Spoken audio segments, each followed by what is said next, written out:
আজ নয় কাল করে বসে থাকো তুমি যে, আজ নয় কাল করে বসে থাকো তুমি যে, সময় কারো বসে থাকে না, সময় কারো বসে থাকে না।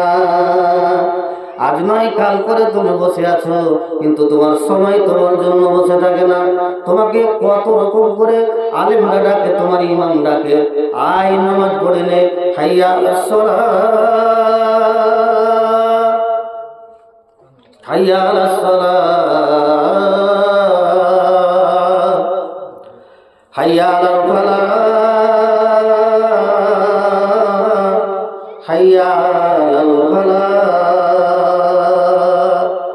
আসসালাতু খায়রুম মিনান নাওম।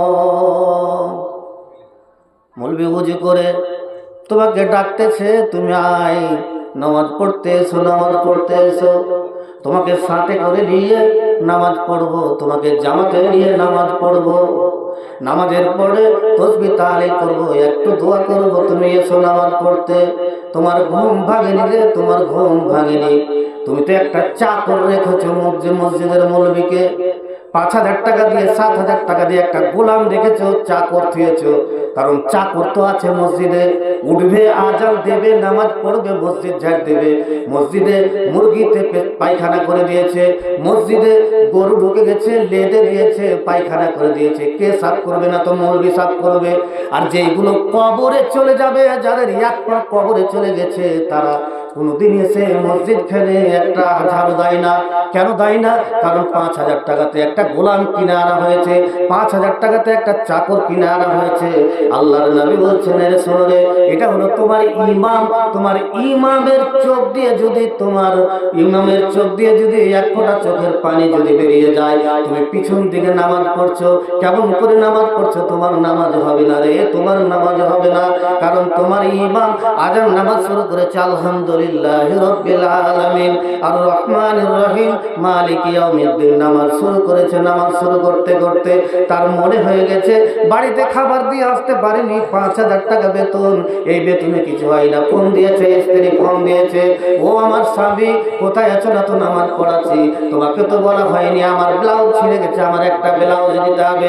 ছেলেটা বলছে, আব্বা জান কোথায় আছো? আমাকে অসুখ হয়েছে, বোখার হয়েছে, বিমারি হয়েছে, আমি ডাক্তারের কাছে যাব, টাকা দাও। হায়রে কি করবে? মুলবি চোখের পানি ফেলে নামাজে দাঁড়িয়েছে, নামাজে দাঁড়িয়ে দোয়া করছে, মাবুদ গো 5,000 টাকাতে কিছু হয় না গো মাবুদ, এরা তো গোলাম বানিয়ে রেখেছে, এরা তো চাকর বানিয়ে রেখেছে মাবুদ। আমার স্ত্রীটা আমাকে ব্লাউজের কথা বলেছে, তার ব্লাউজ ফেটে গেছে, কেমন করে মুখ দেখাবে, কেমন করে বাইরে যাবে? কিন্তু কোনো মানুষ মনে হয় না যে এই আলেমকে 500 টাকা বা 200 টাকা তার হাতখানে দিয়ে বলো, মাওলানা একটু দোয়া করে দাও। তুমি বাড়ি যাচ্ছ, তোমার সন্তানের জন্য ওষুধ কিনো, তোমার স্ত্রীর জন্য ব্লাউজ কিনো, তোমার স্ত্রীর ব্লাউজ ছিঁড়ে গেছে, একটা ব্লাউজ কিনো। শুধু মুখে বড় বড় কথা, আর তুমি গোলাম বানিয়ে রেখেছো। মৌলভী সাহেব নামাজ পড়াচ্ছে, চোখ দিয়ে ঝরঝর ঝরঝর করে পানি পড়ছে। আহারে কত কষ্ট নামাজ পড়ছে, আর ঝরঝর করে পানি পড়ছে, আর তুমি মুচকে মুচকে হাসছো, আর তুমি পিছন দিকে নামাজ পড়ছো, নামাজ পড়ছো। তোমার নামাজ হবে না, নামাজ হবে না, নামাজ হবে না। কারণ তোমার উপরে তোমার ইমাম নারাজ হয়ে আছে, কারণ তোমার ইমামের চোখের পানি পড়ছে ঝরঝর ঝরঝর ঝরঝর করে। তোমার যে ইমাম কষ্টে আছে, তবে তোমার নামাজ কি করে হতে পারে? তোমার নামাজ কোনোদিন ঠিক হয় না। আল্লাহ রাব্বুল আলামিন বলছে, তুমি আল্লাহকে ভয় করো, ভয় করার মতো করো। কেমন করে ভয় করবে? ইয়া আইয়ুহাল্লাযীনা আমানু তাকুল্লাহা হাক্কা তুকাতিহি ওয়া লা তামুতুন্না ইল্লা ওয়া আনতুম মুসলিমুন। আল্লাহ রাব্বুল আলামিন বলছেন, হে ঈমানদারেরা, হে মুমিনেরা, হে ঈমানদারেরা, তোমরা আল্লাহকে ভয় করো, ভয় করার মতো করো, এবং অতক্ষণ পর্যন্ত তোমরা মরো না, যতক্ষণ পর্যন্ত তোমরা পূর্ণ মুসলমান না হতে পারবে।